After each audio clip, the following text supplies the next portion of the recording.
Jim? All right, thank you very much. Well, given all of the upsets, missteps, shocking results, curious reversals, and unusual decisions we've seen this year, maybe we should have known that the judges were going to confound us tonight. Let's take a look back at what has been a tumultuous 2004 in our sport.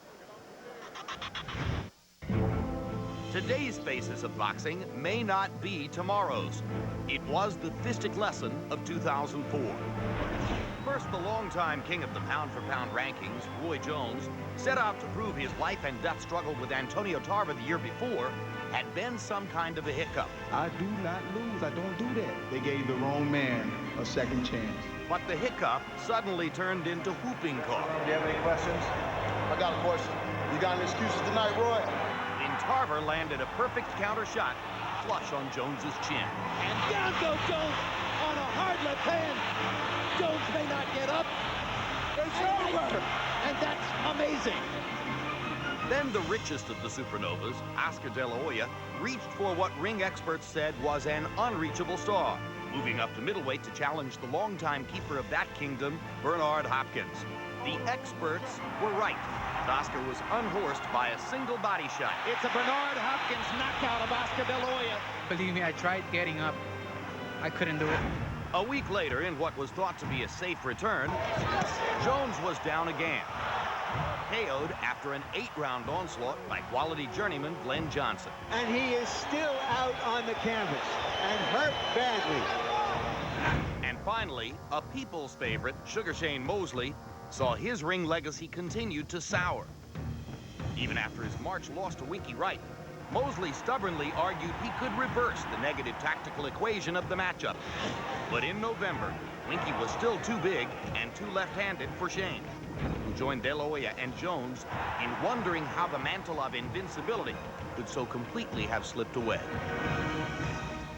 The face of boxing to many fans and non-fans alike is the heavyweight champions. So when Lennox Lewis retired early this year, the race to find a new face was on. Let the next era begin.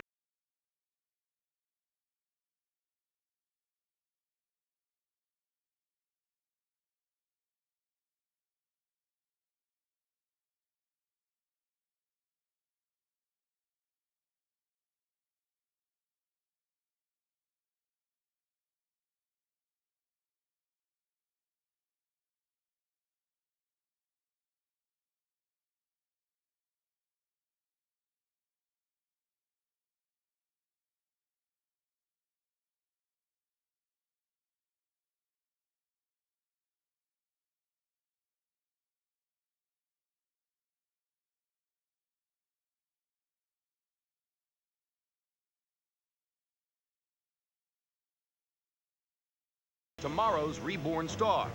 Autumn '04 brought unexpected springtime to 3 of the sport's most decorated careers. After 2.5 years in retirement, Puerto Rico's Felix Trinidad strode into a raucous Madison Square Garden and dramatically outslugged Nicaraguan bombshell Ricardo Mayorga in an electrifying toe-to-toe test of manhood. He drops his hands and says, come on, hit me. It is indeed the Hagler Hearns of the new millennium. It's a 2-word headline, everybody. Tito's back.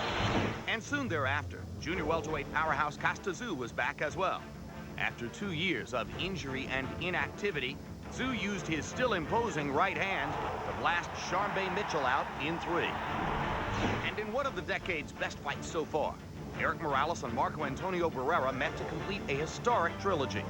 The smaller, more ring-worn Barrera also proving quicker and more accurate. A raging passion. They'll savagely train until the final bell.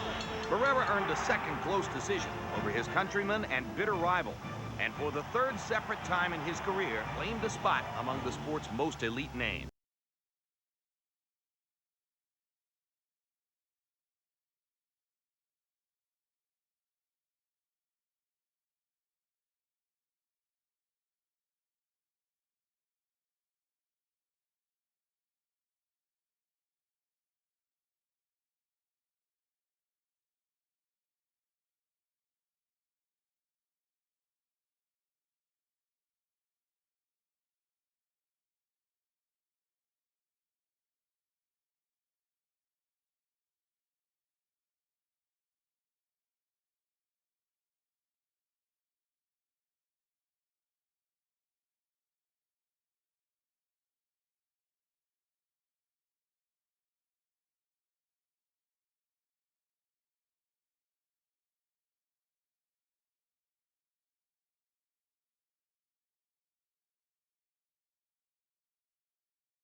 Staples Center with HBO boxing analyst Larry Merchant, our world championship boxing expert Roy Jones. Roy, the public always judges boxing according to the health of the heavyweight division, so this is supposed to be a downtime in the sport.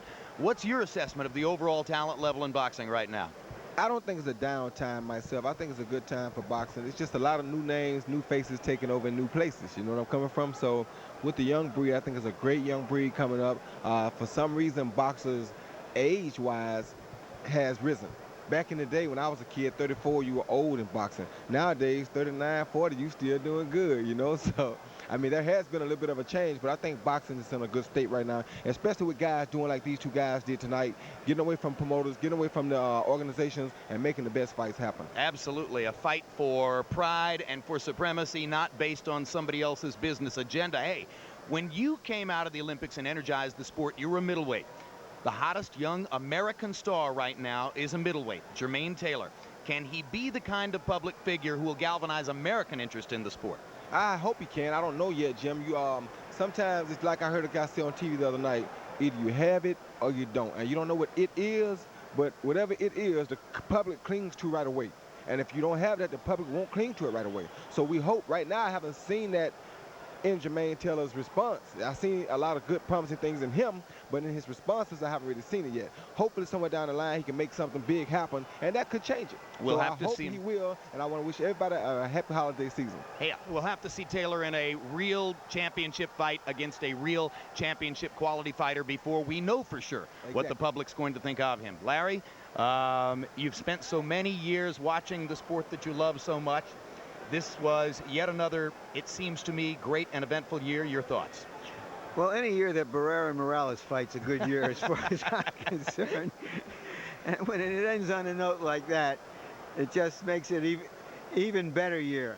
I thought, incidentally, that Antonio Tarver won the fight, and I do expect to see a rematch.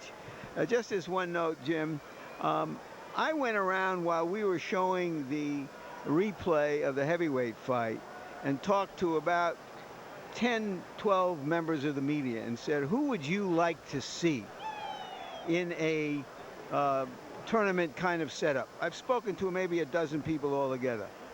Overwhelmingly, the choices were Klitschko, Rahman, Byrd, and Tony.